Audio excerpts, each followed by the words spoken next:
Oh, great. I'm so glad you came back. The last time we spoke, we talked about Jesus entering Jerusalem during the week of Passover, the triumphal entry, we call that time. We left off right as Jesus came into Jerusalem. That night, he walked into the city. He went and saw the temple, but as it was getting late, he came back out and joined his disciples, and they slept that night, as they did every night that week, at the Mount of Olives, in the garden there, where they had a place to rest together.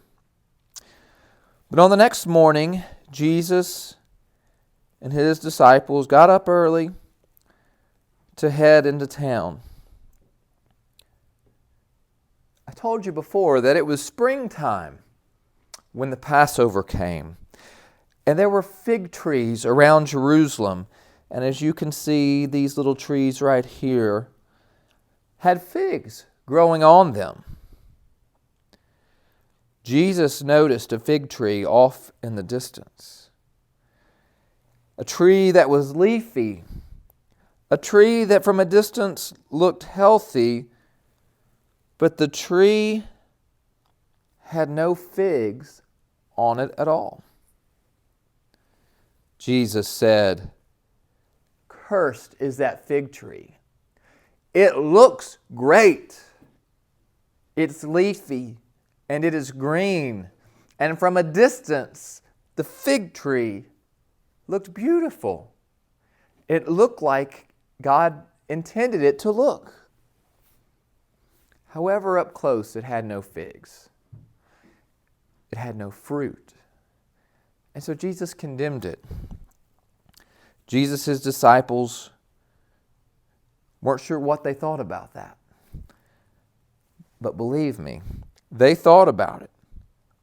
And so that morning they came in to Jerusalem.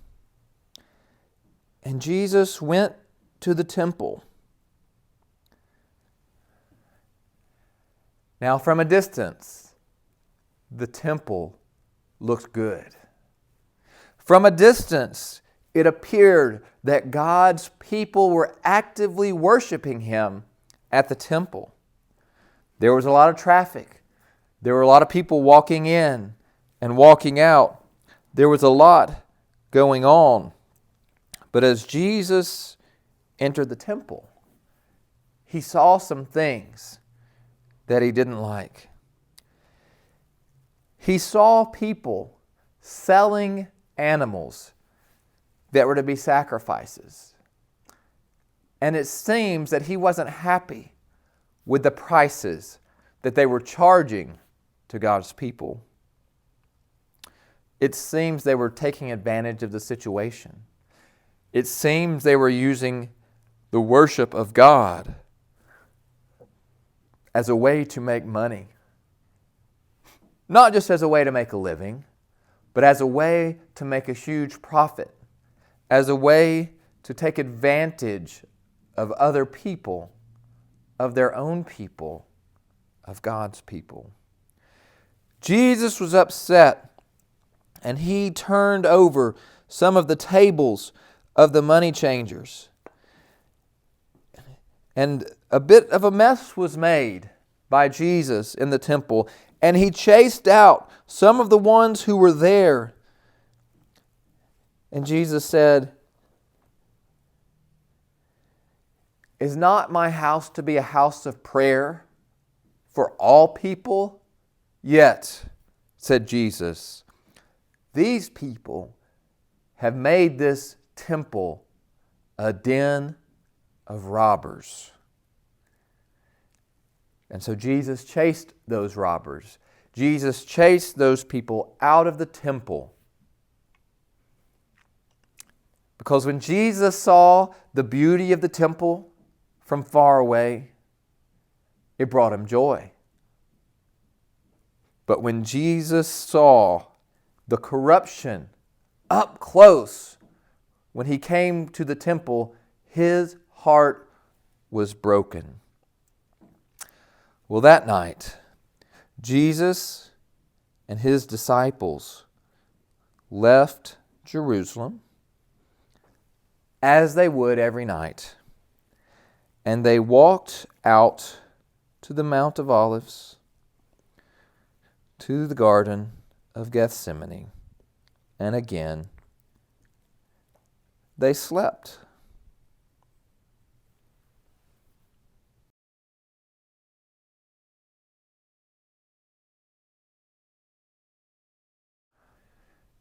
The next morning, Jesus and his disciples woke up and began the journey back into Jerusalem. As they walked into Jerusalem, they noticed the fig tree, the one that had been so green and leafy the day before. And now it had no leaves. And Jesus said to them, and they were amazed, and they cried out to Jesus, "Jesus, look, the fig tree that you cursed, the fig tree that you said no one would ever eat from again. It truly is withered. It truly is dead." Jesus was taken aback by their shock, and he told them that if they would believe in him, that whatever they asked, even if they asked for a mountain to be moved into the sea, it would happen.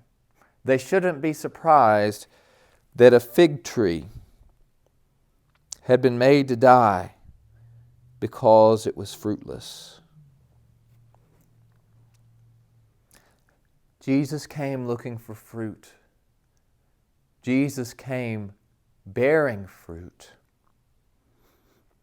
And as his disciples, my prayer for you and my prayer for me is that in this coming week, that we will bear much fruit for Jesus, that we will bear much fruit as the Holy Spirit works through us. Have a blessed week.